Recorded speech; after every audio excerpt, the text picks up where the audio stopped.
এর জন্য পাপ দুই ধরনের, এক আল্লাহর সাথে জড়িত, দুই মানুষের সাথে জড়িত।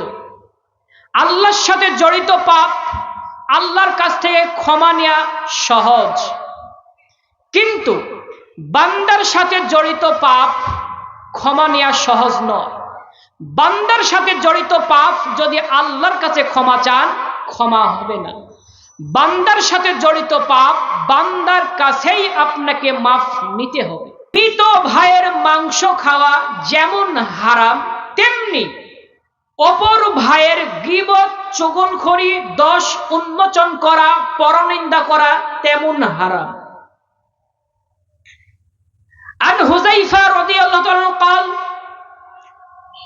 قال رسول الله صلى الله عليه وسلم لا يدخل الجنة قتت, যারা অন্যের গীবত করে, পরনিন্দা করে, তাদের জন্য জান্নাত হারাম, তারা কখনো জান্নাতে যেতে পারবে না।